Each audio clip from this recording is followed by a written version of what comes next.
Welcome to a very different review here because normally I've got the green screen going and everything's all studio. But because I've got something a little different and slightly larger format, I'm not able to really do my normal stuff. So I want to kind of share it with you here, a little more intimate, a little more kind of like my unboxing, a little more like a Monday's video, which you guys don't ever watch that. I do a Q&A every Monday. So I want to show you this as I knock everything over in here. It is big. It's so big, I'm going to have to lean back. There we go. Get it all in this shot for you. It is the new Nuprol case. Nuprol, I didn't even mean to do that. New Nuprol case. And it's actually being sold all over the world right now. And you can pick this up in the United States. It's distributed by G&G, is the distributor for Nuprol in the United States, their gas and everything else. I've been seeing this case. I've been seeing this everywhere, especially in Europe, especially a lot of the UK players picking these things up, a lot of the European players. And it looked really good, and I've been wanting to get my hands on it. So I've had this one for a little over a month now, and it's traveled with me. It has gone places. It has flown mostly across the United States and carried my gun, a couple different guns actually in here, 2 different ones at the same time, to Operation Jackal 2. And I want to give you guys my feedback on the case and my thoughts. But first, we're going to do some specs, because why not? I got my tape measure out here. We're going to do some measurement and see what it is. So lengthwise, end to end, outside, you're looking at about 43 inches on this. Widthwise, which means, so we're talking end to end this way, 43. Lengthwise this way, from bottom to top, we're looking at around 16. And then thickness from bottom to top is about 7. So the good news there is, with those dimensions, you're looking at something that's going to be airplane compliant. I have a lot of cases. I've got Pelican cases. I've got some old Star cases, if you know what I'm talking about. I've got VFC cases, which are good. There's all kinds of cases. In fact, I even have one of my favorite brands out there right now is Seahorse. And I've got these large wheeled cases, but they're too big. The Seahorse ones are way too big for me to travel with. They're counted as oversized. And my other ones are great for one rifle, but not for multiples. And some have challenges with TSA. If you guys don't know, I'm going to real quickly hit. You've got to be able to lock these things a certain way. I'm going to talk about that in a section for it to be TSA compliant, meaning you can get on an airplane with this case.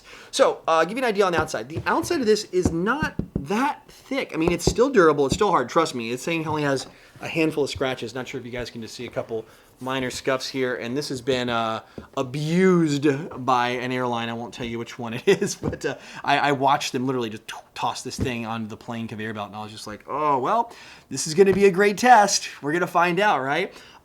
What is neat is you have 4 hinges that are on this side. So you have 4 hinges. Those are each of those sections right there. On this end, you have a very large handle, which is made like this is a injection molded plastic, good quality plastic, nice give to it. So it's got a little, won't crack.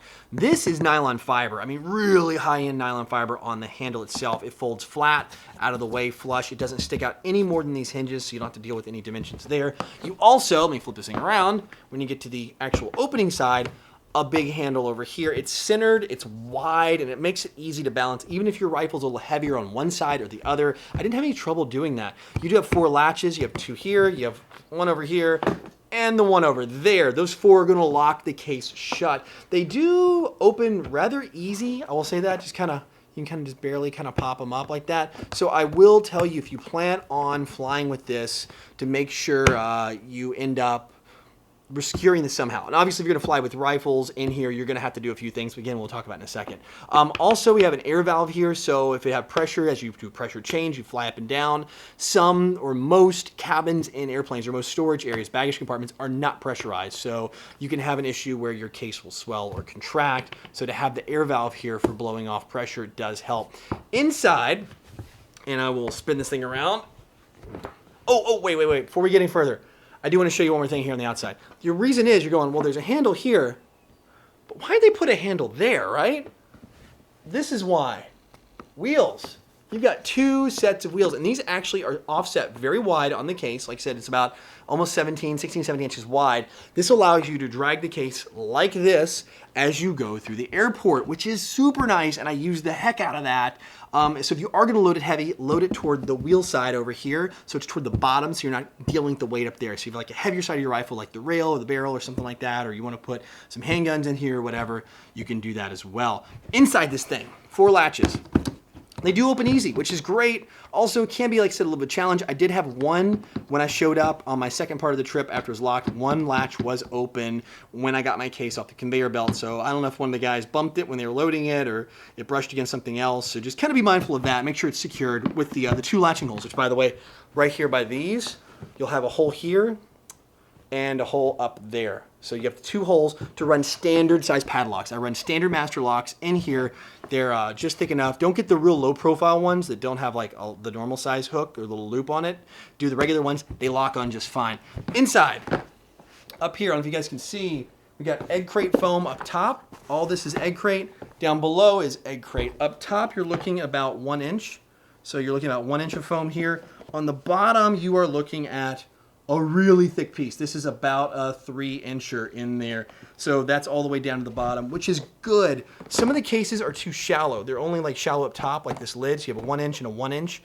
I find that when you close those, they're very hard to deal with. With this one, with the 3 inches down at the bottom, the one at the top gives you 4 inches of padding. It's more than enough to hold everything in here nice and secure and padded. Like I said, my stuff, I watched it get abused, and who knows what happened when it didn't get abused.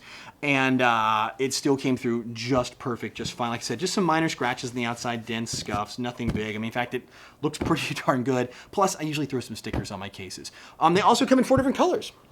You have green, OD green like here. You come in tan. You have gray, and you also have black. So if you're more traditional with the colors, you can go gray or black. You can do the OD green, which does get a little more attention, but not too much in the actual place. It does stand out different from the Pelican cases that are almost all black in most cases, so you can easily spot this one. I kind of like the gray color. Black is awesome, of course, and then you do have that tan, which is a good mix-up as well. Like I said, 4 different colors for your choice on that. When it does come to TSA traveling, like I said, you have to have 2 locks on here. They can be standard locks. In fact, they're not even supposed to be TSA locks, like regular padlocks. You actually go through a process. I met my security agent here when I checked this bag in. They were like, "Oh, thank you. You did it right. A case we can't open and get our hands in." The secret is you can't have a case where you can like pry it open and get a hand in. If they can get their hand in any crack on this thing, then it's not going to be compliant. So she went over it, looked at it, she's like, "Oh, thank you so much." And super smooth, going and coming. So leaving the Portland airport and then leaving Denver airport, both have had no issues. In fact, the group in front of me, it was a group of hunters, had a massive problem with their case. I didn't either. I just cruised right on through after TSA inspected and checked it, and I was good to go. I do like this because it also is big enough to hold 2 rifles. I was able to fit my Krytac LVOA in here, as well as a second full-size rifle. In fact, I had 2 full-size M4s here in this case. I had the Bren, I had an 805 Bren, and the Krytac LVOA in here as my primary, my backup rifle. Plus, I had my pistol in here too. So I had my Elite Force 1911 TAC in here with the 1911 TAC magazines, all of that in this one case. So it made it really easy to travel with and have everything in one case, nice, neat, and simple. If I did have an issue, and I've got to say this, is I know this thing is sealed up and the latches are actually rather easy to close. They lock super simple.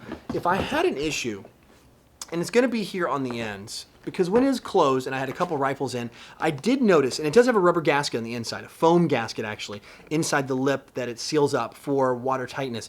This side was gapped a little bit, enough that I could kind of see in there and tell that the water seal wasn't fully intact. So heads up on yours, and that's because of the material they use. The material they use has, you know, some give to it. Right? It's got a little play to it, and you can hear the air going in and out, even on the opposite side, not where the valve is, as I squeeze it. So you can definitely tell this thing is not watertight. It's okay. I'm fine with that because you're not paying Pelican prices or Seahorse prices on the case, and I don't need watertight on this case. I don't. I need TSA security. I need something that will hold up. And this thing will sit out in the rain, will wash the rain off no problem. We're just talking about being submerged watertight on this. And I think they could fix that one of 2 ways, either change the material, which I hope doesn't change the price, or adding a latch here on this end and this end to latch that side shut and actually give 2 more points of contact, because the only issue I saw were on the very end, the seam here and the seam here, where it was starting to gap around the edges. So that's it. Again, for me, this is a great case. If you need watertight, I'm gonna be very honest with you. You might wanna look at another case, look at a different brand. I don't need watertight. I need something I can travel with and be able to do TSA compliance and go to games, throw this in the back of my truck. If it's in the back of a pickup and it's raining outside, I feel comfortable running this case. I feel totally fine. I just wouldn't toss it in a swimming pool and let it go try to sink to the bottom or something like that to see what happens, like full of lead weights, and hope my stuff comes out totally dry on the other side. I don't think it'll do that, but I would trust it totally in the back of my truck, no problem at all. So that's kind of my thoughts and overviews of this. I like the way they've done their hinges. They're really reinforced. This is a solid case, and for the price, we're looking floating right around that $100-ish price point. So it is by far, for a premium hard shell case, probably the most affordable case you can find that's a name brand type case out there, not like some weird cheapy one. So I do think for the price, for the value, for the build quality, this is a fantastic case. It is a hard shell case. It's water resistant. It has a lot of the features you're only going to find in cases 2 to 3 times its price, or even more in some cases. It does come in 4 different colors. I like that, so you can kind of customize it so you can have different ones for different guns that you own. And it's got the wheels, which was a lifesaver schlepping through the airports after picking this stuff up from the baggage conveyor belt and then taking it to my Uber or my taxi and then out to the field and all that. It was really nice, and they didn't skimp on the wheels either. They've actually got a really good roll to them. So that's it. That's my thought on the Nuprol hard case, rifle case here. If you guys have any thoughts on this, anything I missed, let me know in the comment section below. I'd love to answer those questions for you. Also, what are your thoughts on cases, and how often do you travel with airsoft? Do you get out a lot and travel, or is it something you don't do that often? I want to know that also in the comment section below. Also, if it's your first time here, don't forget to hit that subscribe button. And if you are a subscriber, hit that notification button. I'd love to have you part as the notification squad to be up to date right when every video drops, at least 3 a week. Sometimes I do 4 or even 5 reviews and Q&As. So until next time, go out, have some fun, play some airsoft, but no matter what you do, call your freaking hits.